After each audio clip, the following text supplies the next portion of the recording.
One of my favorite scenes from The Wolf of Wall Street is when Matthew McConaughey is teaching Leonardo DiCaprio how to sell.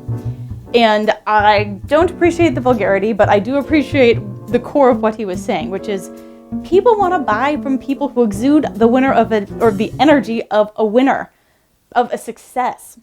And winners are not stressed out. They're relaxed. They're having fun. They're super confident, almost arrogant, but in a fun-loving way. They're having a blast with life, and they're inviting you into the party. Now, it's easy to act like a winner when you feel like one, but what if you aren't actually confident yet? What if you're not having success, or you're just having a crummy day? Are your sales successes doomed to be at the mercy of your circumstances? Or can you manipulate your own emotions to do what you want them to do? One of the big feats that you have to learn how to do as an actor is cry on cue. They teach you how to do this in method acting through an exercise by Stanislavski called a sense memory. You start out with about 5 minutes of just calming your mind, sitting still, trying to relax, get your brain down into theta waves. It's basically like meditating. You then think of a situation that would upset you, and you focus on your 5 senses. Let's say you're going to imagine your dog dying. You'd first focus on what your dog smells like. You focus on the nuances of what you hear. Maybe you hear the vet asking your mom, how old the dog is. And then you hear a little whimper out of your dog. And then maybe you even hear your own voice talking to the dog, saying how much you love him and how he was always there for you and how you want to thank him for all of those amazing memories, and how when you were at prom and your date didn't show up, how much he comforted you.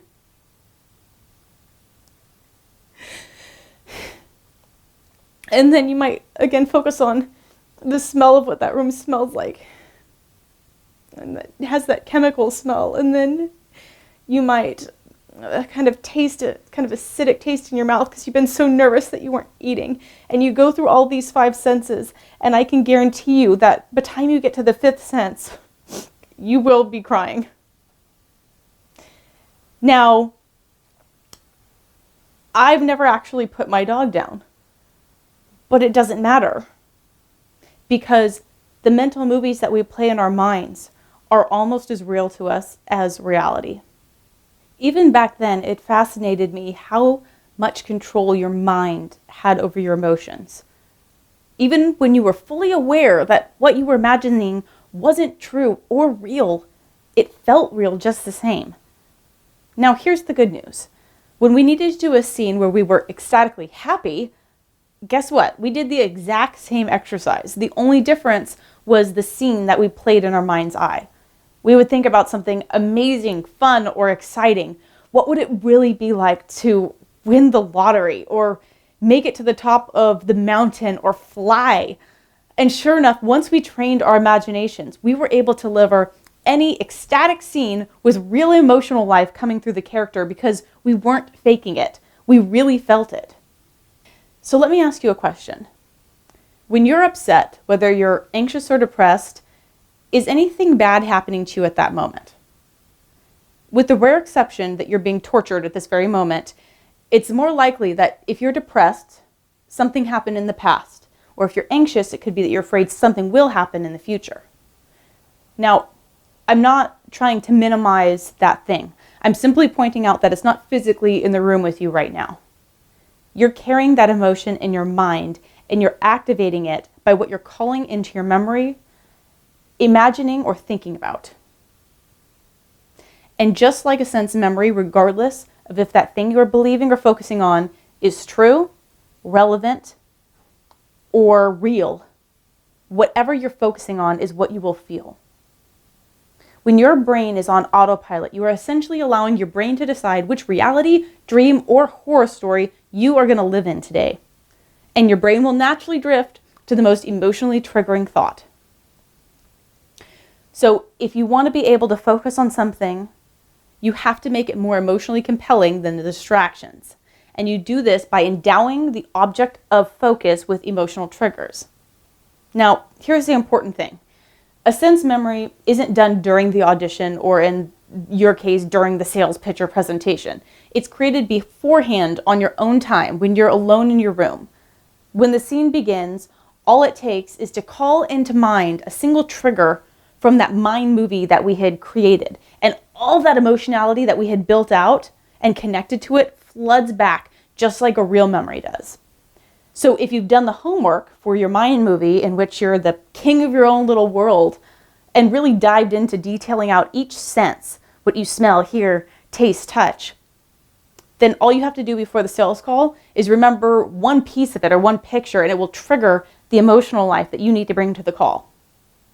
So maybe you create a scene that makes you feel confident and one that makes you feel super happy. And right before you jump onto your call, you simply recall this memory to get yourself in the right state. Now, I want to encourage you to give this a try this afternoon. Instead of letting the conversation in your head be dominated by replaying what you should have said to a member of the other political party, try using a sense memory about the vision that you have for your life. Don't just say it, focus on it and what it would be like when you achieve it. What does the scene look like? Whose voice do you hear? What do you smell? Some people will endow objects that can bring up the emotional recall. For example, maybe the most confident they ever felt was playing baseball. So they do a sense memory of baseball while holding a real baseball. And later, simply by tossing the baseball back and forth in their hands, it will trigger the emotional recall. Emotional recall is an art form. If this was easy, everybody would be a famous actor. And just like a muscle, it's a skill that you get better with the more that you practice it. Simply imagining the spell of a baseball field once is not going to be enough to overcome your stage fright.